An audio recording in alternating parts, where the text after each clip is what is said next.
Hi, I am here today with author, writer, Christine Boatwright. I hesitated on that because even though she has written books, she has not officially published yet. But I'm excited to talk to you today, Christine. Introduce yourself and tell us something about you we may not know. Oh, well, it's wonderful to be here. Thank you for having me on. Um, there is kind of an issue with author and writer, but I I'll claim know. the writer title for now. Okay. I'll earn the author someday. Well, you have had I things have written. published, That's maybe true. not fiction that makes you an author of some substance. So True. yeah. I agree. Um, okay, yeah. So I live in the South Carolina upstate in Greenville. We've been here about 4 years. Absolutely love it. It's fall. I'm from Florida. Just the fact Oh, that it's we get season. seasons here. Yeah. It's just wonderful. So I'm the mama of three children. They are 9, 7, and 1. And Oh. so I was getting a little more writing done before the 1-year-old came along. But you forget that they need mama a fair Yep. amount. They But take that's okay. time. They take Yeah, time. They it's can't a feed season. themselves. They can't change themselves. They can't do it That's much right. anything on their own.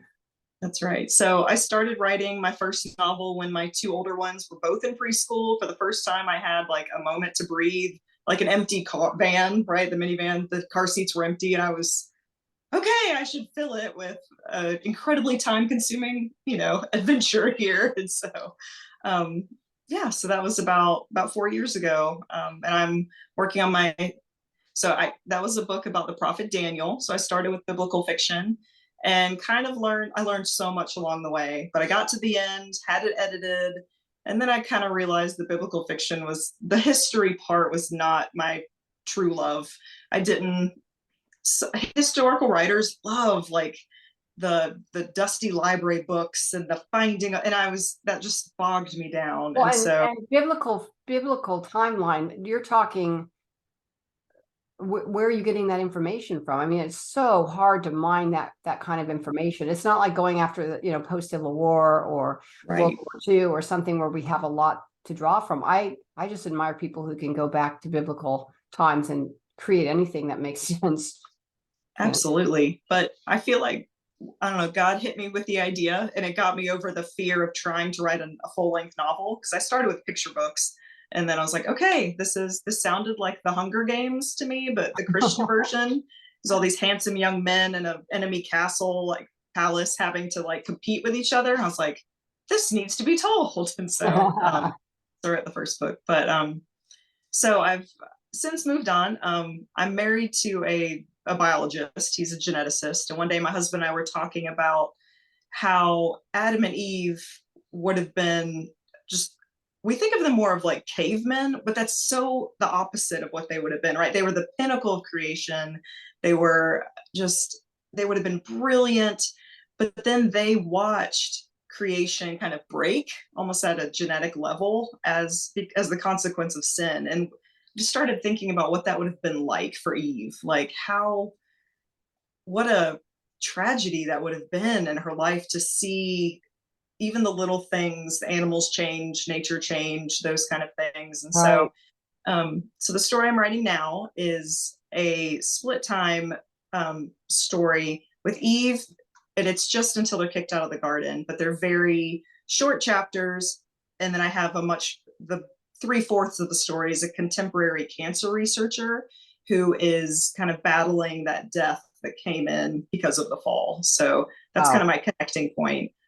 But also like fun and enjoyable, and I love the kid, right? Like I feel like it's so heavy, but Well, I I know brought I've been in that exact same place. My first series was all pretty much women's fiction, and it was inspired by real life. One of them by my brother's suicide, and another one by my daughter's coma and traumatic brain injury from a car accident, and inspired these stories. So people they like, wow, that's heavy, but it's like, but no, it's funny and it's fun and it's seriously, and it's like you cannot make suicide. You can, you really, you're trying to explain it. Actually, really is lighthearted in some places.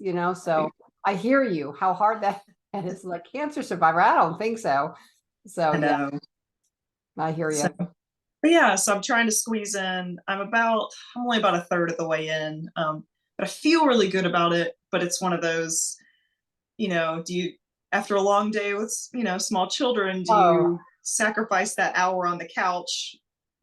Do you get to read? Do you watch TV? Do I spend time with my husband, or do I sequester myself in a little area and, try to write? And so it's slow going. And we just moved a month ago. So oh, wow. it's just kind of, I need to like buckle down, right? It's novel writing month. I'm like, okay, I need to, Are you doing that? You're doing the NaNoWriMo? well, I'm part of a Christian mommy writers online group. It's a bunch of women across the world, kind of my age and stage, all trying to like write and publish novels. And so there's a 20,000 word goal for them, and you can win prizes. And so 20,000 is very ambitious for me. So, but I'm Wow. setting it to give it a shot. You got to get back over the hump of not Right. writing to start writing again. So, Well, yeah. and it seems like I think what a tough month to do this. Why? I I know. know. Can't you came up with a better month to do? I mean, they wouldn't be NaNoWriMo, but it would No, be something where like with the May. holidays and you've got all this stuff going on, and Yeah. it seems to I've never done it, and I'm Mhm. shamed by people going, "Oh, you mean you've never?" It's like, no, I managed to write what I need to write in the time that I have, but I am not going to kill myself. And then I always have a Christmas novella coming out in November, which means I have to do all the marketing and the Sure. daily posts and all that fun stuff. Who's got time? I mean, my writing time is very limited in November. So to do Right. that, it just seems insane. 20,000 words is doable, but what do they usually do? 50 to 80? 50. Yeah. Mine would just be Like, garbage. it's just crazy, crazy. Yeah. So I feel you. So you do, I mean, you write as life. It does have to be a priority, right? But still, my kids are only this little right now. So I'm Right, like, okay, right. one day Yeah. I'll be farther down the road and have more time, and that'll be fine. I remember doing that when my kids were little, writing, and I don't remember clearly the actual I mean, I remember I did some writing. My kids remind me all the time, Mom, you were writing all the time when we were, it's like I was. I didn't remember that because you snatch an hour here and there and it doesn't seem to amount to much, but they notice and they see that, and seeing you being able to do something ambitious, it inspires them. It's So, true.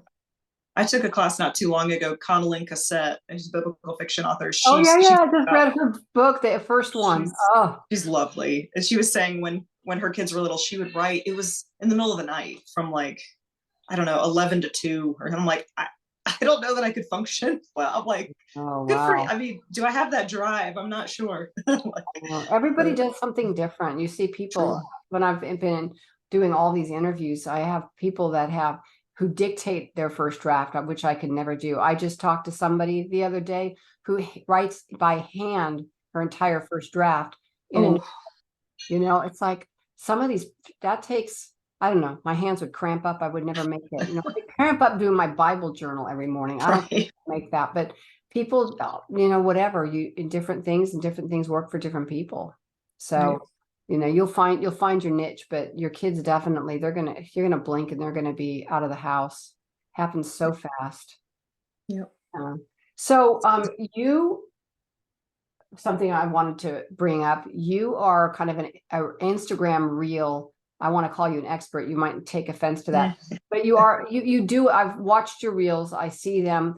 I hate doing Instagram reels, and I've been told over and over again it is the best way to reach an audience. So give us, what would be your first, if there are actually, well, there are people that aren't even writers that are going to listen and they might want to do reels. So what would some of your best tips be for somebody who needs to start doing Instagram reels? Okay. So first of all, realize that it doesn't have to be your face. Like there's plenty of reels, especially for writers, because you can literally share a video of you typing, right? Just a side view of you, and you have words over it that are kind of what you're working on, or your favorite quotes or Bible verses, like things like that. You don't A reel can just be a photo. It literally doesn't have to be your face. But I developed a class about the basics of reels, because as writers, we're told build your platform, right? That is like Right. before a publisher will leave, or an agent will even look at your writing, they're flipping through looking at your platform numbers. But then it kind of made me think of my mom, who is in her mid 60s and not very technologically advanced. And if someone just told her, go make a reel, no, you have to like walk through like what button do I push? How do you put text on top of a photo, and those real basics. So I started thinking about how it could be helpful to writers. Actually, I've had people who are not writers take this as well. I had a like a self-help coach, a friend who looked too, because she's trying to build her own platform for her own client base. So it's definitely not just writing based, but just to kind of walk through all the tools Instagram offers. It's as wide as your creativity, but that's also very overwhelming, right? Like on how many things there are. So, but I do encourage to show your face some, and because if you're building, like for me, I'm not published, so I need people to kind of join my fan club, right? To join my journey into publishing. But I want to do it in a real genuine way, right? That's not, oh, someday I hope you buy my book. Like nobody wants to follow that. Like, and that's not giving anything back. And so, but people need to see my face and hear my voice to know who I am, to feel like they're connected with me, that they're my friend. Sorry, my 1-year-old is knocking on the door. So just those of you that are listening to this and you're hearing that the child, you're just going to have to ignore that, because she's got a 1-year-old child that's trying to get into the film here. Yeah. So yeah, so I love I enjoyed reels anyway. It just fits my personality to do them. So it's easy for me to say, like, just get out there and put yourself on the camera. There are filters you can use that are very easy to find that put the makeup on for you. Take the wrinkles off. I need one of those. I know. And they're pretty natural. I mean, it does have it tells the person watching that there is a filter, but still. If you're self-conscious about it, it's an option. It does help if you have that personality. You know, I have never been a goofball kind of person. And my husband would say, just pretend like you're Lucille Ball. And I'm like, you can't just pretend you're somebody else. You know, it just doesn't work that way. And so I hear what you're saying. It's just needing to find that way of just letting go. And the only way you're going to do that is getting used to it. And the only way you're going to get used to it is just practicing and doing it. Right. And that's where I always end, is just try to make one, because you'll see the button at the very end that says post. Like, you're not going to accidentally put your like something unfinished on. You're just not. And if you did, you can delete it. Like the 3 little buttons in the corner, the 3 little dots in the corner, there's a delete button. So if you even put, and then you're fine. And then you just try again and make it, give it another shot. So directly from the Instagram on your phone, or do you, like I've done mine on my phone and then use like CapCut, or what is that? CapCut or CapCut. I don't use any of those. I just stick with what Instagram has, and you can only make reels on your phone. You can't use a tablet or a computer. So yeah. Which is kind of small. You find that going to the Instagram and doing your reel that way is very useful. It's given me all I've needed. I can't like cut things out of movies, or I know people use a lot of like TV shows and things, but I worry about copyright anyway. So I'm like, I'm going to use what Instagram offers me. And then I feel like I'm on the safer side of staying away from stealing anything. So, well, the reason I did that, I was following, I think I told you before we started recording, that there is a woman who's expert on Instagram reels. Her name is Virginia Kerr, and I've got to look her up again. I haven't seen her recently, but she would do where she would play herself as 2 different characters.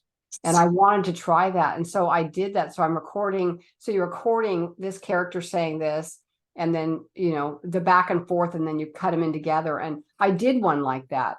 But it was like a half a day of me trying to figure it out and change my clothes and think about it. And it just like, this is not a productive use of my time, but it was very cool that you could do that, and those are the kinds of things that are fun. But I looked at yours and they're very simple. They're nothing complicated, but they're also natural. You just look like you're just talking to your friends. It's very natural. And, you got to get used to being on the camera if you're going to do them. Well, that was the goal too, is to find some kind of branding. I've heard to pick 3 to 5 like branding streams, kind of that idea. But one of mine is like, I'm a Christian millennial mom, right? So all of those things I feel free to talk about because I'm relating to other women, parents, I guess, mostly women who are in the same boat.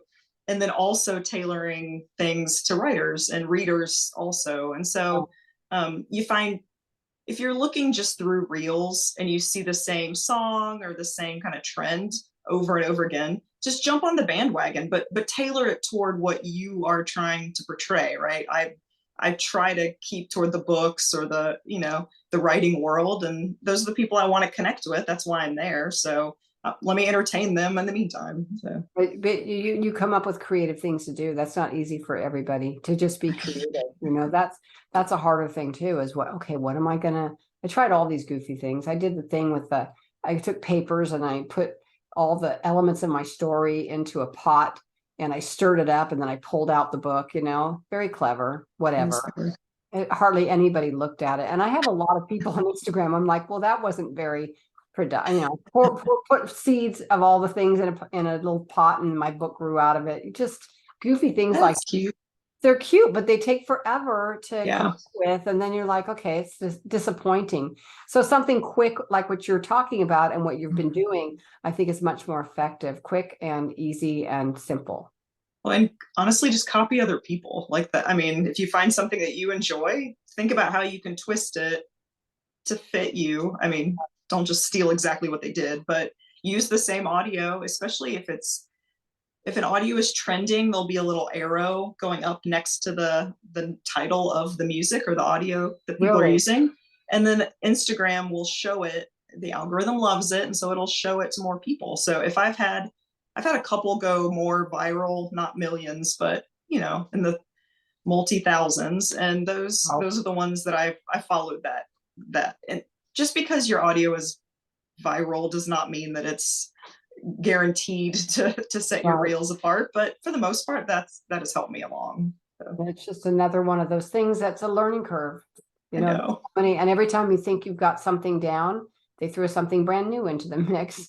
Facebook keeps changing things and you're like, well, now what do I do? It's frustrating. It's hard. Instagram launched its own threads, right? Its own Twitter. I'm like, oh, like is it the next thing? I'm gonna wait and see if it's the next thing. Yeah, sometimes, the idea of being an author and just being sent on a book tour. Yeah, I kind of like that idea. It's not so complicated. Anyway, so so tell us some more about what you've been doing then. When you have 3 children, we know that you're trying to find some time to write. What does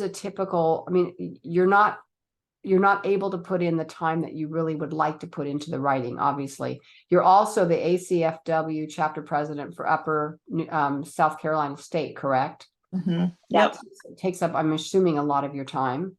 It does. I'm also I volunteer for too many things. I'm also the ACFW author interview coordinator, which is fun because I have a team of people and they interview authors and it's posted on fictionfinder.com. So once a week, I'm the one coordinating those. So it's wonderful to get to see the books that are coming out and get to know those authors a little bit too. I've done that a couple of times myself. Yeah.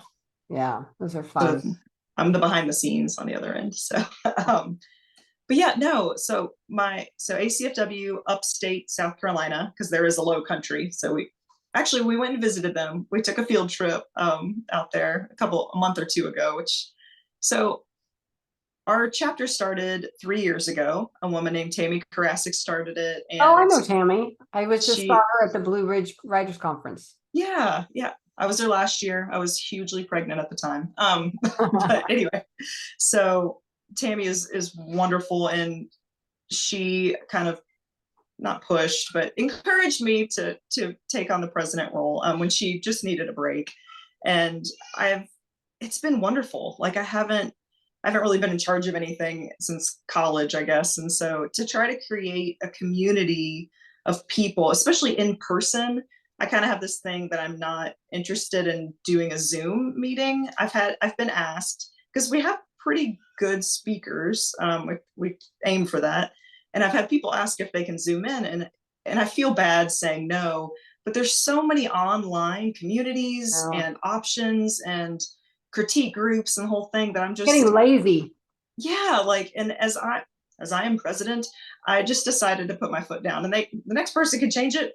That'd be great. But I was like, no, I want to see who's here and who we can get to know. And there's you had Heidi Gray McGill on Yeah. before me, and she and another one, they drive from Charlotte, which is like 2 hours Or away. she and Tima. Yeah, Yeah. it's wild that people are committing to drive that far, but I think there's such a need for in-person community, that people are willing to do it. And so I'm like, okay, like we're in, and it's grown.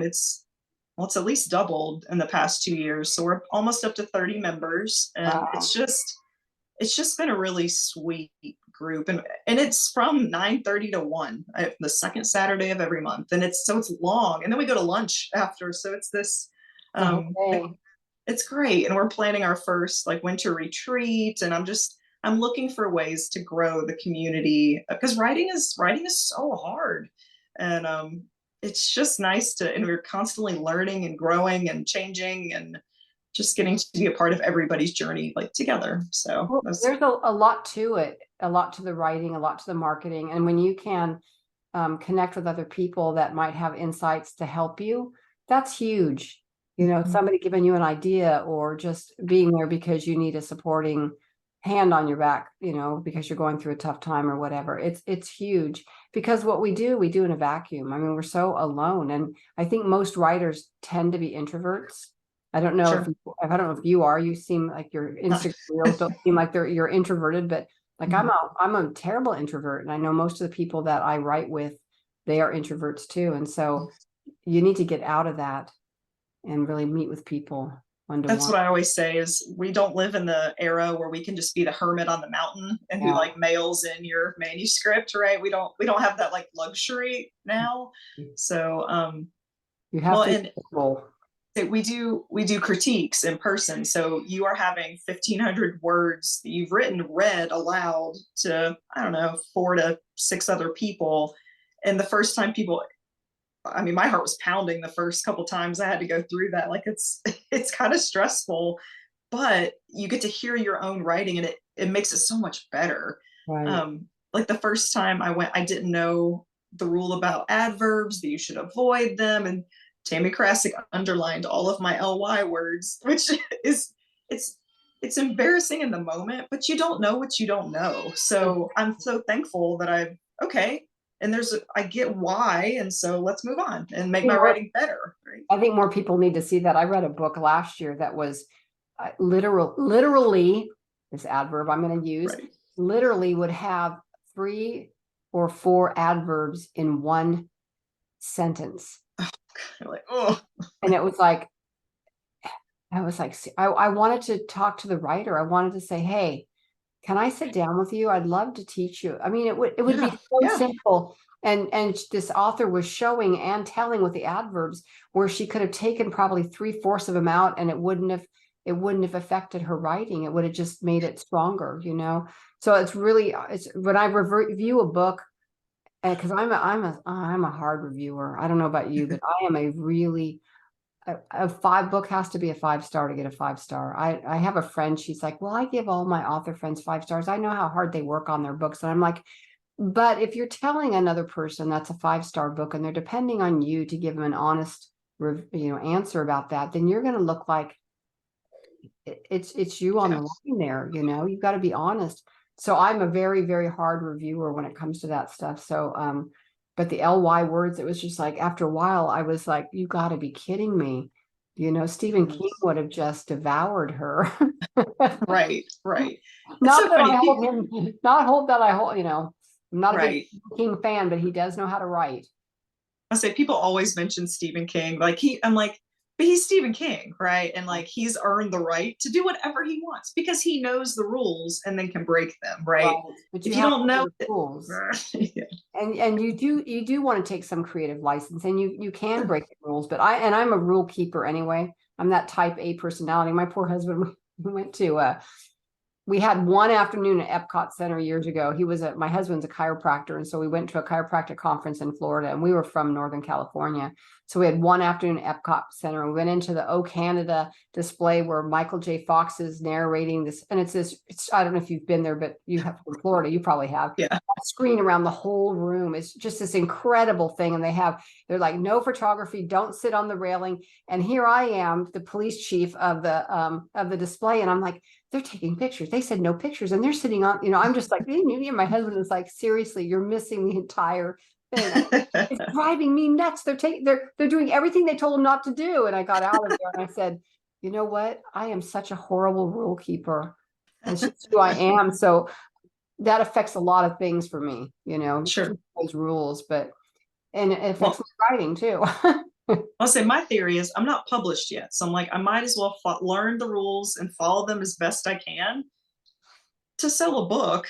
Right. And then when I have a little more clout, then I can play with whatever I feel like, right? But So, even if you break the rules well and it's good writing, it doesn't, and they keep changing. They keep changing those rules. I taught middle school for years, and I know my comma rules, and they kept changing them. And so every time I get an edit, it's like one editor says, "Oh, you have to do this," and I do all that, and then the next editor goes, "No, we do it this way." And I'm like, "You guys have got to get on the same page, because I have no idea where to put a comma anymore." right. So, yeah, they do change the rules. I'll say I have a third grader, and he's just learning how to write essays, and they're learning adverbs, and they're pushing them to use adverbs, right? Because the writing's more interesting and exciting. And like, I get it, but I'm like, just find a stronger verb, buddy. Exactly. Do we have exactly? We don't need to do adverbs. They're not necessary. So it started back then for everybody, right? Like, we all know it's legitimate, though it's in our heads. Right. You get told show, not tell so often, Anyway, if you're not a writer, you guys probably won't even notice that. And I honestly, I bet even when I read that book with all those ly words, all those adverbs in there, I would guarantee most readers probably would just glance right over it and not even be bothered by it. So, right. So you have this book. Now you're going to turn this book. Are you planning on turning this book into a series, or is it a one and done? I don't know. I keep having conversations with agents and editors and things just to kind of ask that question, because the book I'm writing, it's women in STEM, which is pretty common, I think, in the secular market. There aren't that many, or I can't come up with many in the Christian market. I'm like, it could be a really neat little niche, but the problem is my husband's the scientist. It's not me. It's so poor man works from home. And so I'll just like walk in and be like, okay, listen, like in a lab, what do you use? A pipette? Is there like, what kind of solution do you clean with? And he'll just be like, okay, I'm working, like, please. So to jump into like the sciences is not where I didn't see it coming this way, but it just fits my story. And so I'm going for it. And I'm doing the research. He was like, you're gonna have to do your own research. I'm like, okay, I do. Okay. Doing research is asking an expert, and you've been asking the expert. So he lives in my house. Yeah. I know. How much easier does it get? My last book that's coming out, by the time we publish this, it will have come out. My Christmas novella for this last year, I made my main male character a chiropractor, and I've never done that. So I was able to really use my husband's like, I'm going to and he's retired, so he has plenty of time to answer my questions. So it worked out just fine. But yeah, I could see if your poor husband's trying to work and you're interrupting with all these questions, he's probably like, oh, that's right. Bad idea. We're actually renovating the garage attic space for an office for him, so he can have some separation from the. Nice. So you said you moved there 4 years ago. Where did you move from? We moved from Central Florida. So he got his doctorate at the University of Florida and then had a job at Clemson. So that's how we ended up here, and couldn't be happier. So putting down the roots. You said you had actually told me that earlier. So were you born and raised in Florida? Yes, which there aren't that many Florida natives. So yep, I'm proud to be from there. Yeah, they got a lot of good press in the political arena. That's for darn sure. True. That's true. We could use a little more of that. So that was good stuff. Yeah. So South Carolina, you get the seasons. I'm sure it's beautiful. We're in Tennessee. I'm in Middle Tennessee. And we moved from Northern California. So it's been a real change for us, born and raised, lived our whole lives in Northern California. So we like to say Northern because it's like Northern and Southern are two complete different states. You can't. South Florida is too. Yeah. Is it really? South Florida. I mean, it's Miami. It's completely different. It's pretty country where I grew up. So Yeah. pretty different. Yeah. It's when people say something about New York, I grew up in, you imagine New York City, but Yeah. when I visited New York, we went to Upper State where Sleepy Hollow and all that. It's a completely different state up there. Yeah. Yeah. Well, you have had all kinds of good things to talk about. Is there anything else you want to leave us with, or any tidbits you can give us? Or, oh, I do have one more question. I like to ask my author friends this. Are you a plotter or a pantser? Or are you in between? I'm definitely a plotter in the fact that if I can't just sit down, it feels like I'm walking into like a train tunnel. Like I need kind of a map. Right. Actually, Misu Andrews came and spoke at our chapter, and she told me about the Save the Cat writes a Yep. novel, Yep.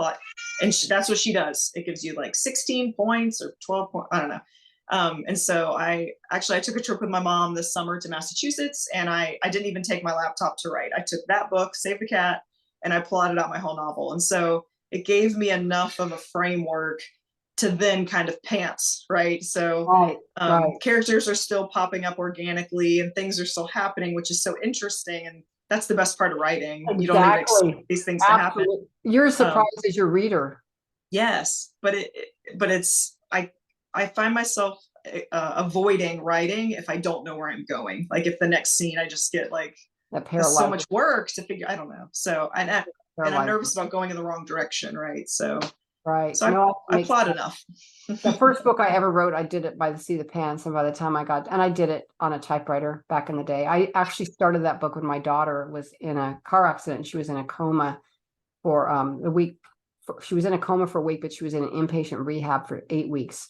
And so I would go down, it was like an hour and a half from where we lived. I would sit by her bed every day and be with all of their therapies, but she would sleep a lot because that's what traumatic brain injury patients do. And I started writing because I had to sit there for so many hours a day, and I started writing, but I wrote myself into a terrible corner. I still have that book sitting in a binder, but it's not, I'm thinking, well, maybe someday I'll revisit it. I don't know. But another book, I know Save the Cat, but another one that I really enjoy, but I'm going to check out Save the Cat because that actually sounds easier, is Larry Brooks' Story Engineering.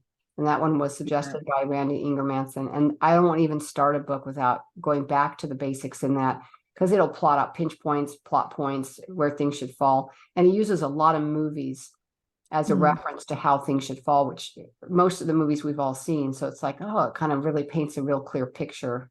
So, but yeah, I think most people are a little bit of a combination. Yeah. Yeah. One of my friends she's a pantser, and we just rag each other because there's just no way. I just couldn't. I mean, there are scenes, and I write in order too. I know a lot of people jump around, and I'm like, if a scene is so boring or bad that I don't want to write it, I need to change it, right? Like I need to just push through and like reward myself with the scenes that I'm excited about, right? So well, you talk about writing, you having an hour to write. I can't imagine, because I have to go back and reread everything I worked on the day before and get back into that emotional space. And it sometimes takes me 45 minutes. So I would have 15 minutes to write before I would have to close up shop for the day. That would be hard. That would be my husband is wonderfully supportive. So actually I was sitting in a coffee shop not long ago because I just asked if I could go out to lunch and like by myself. And I was writing the scene where Eve and Adam both taste the fruit, and so super emotional, and it's first person and just hard. And I'm sitting in this like public space, like trying to get there, right? And that's hard to do. Yeah. So well, it's been such a pleasure talking to you. I'm going to pray that your book gets picked up. Well, first you get it done, and then it gets picked up. Yeah, get it finished first and gets picked up. And would love to have you back if I'm still podcasting by that time. Who knows? Jesus could return before then. You just never know. That'd be great, honestly. It's like you just never know what's going to happen. But I wish you all the best, Christine. It's been wonderful talking to you. And if you see Heidi before I do, say hi for me. Will do. Okay. Thank you so much. Oh, you're so welcome. It's been such a pleasure.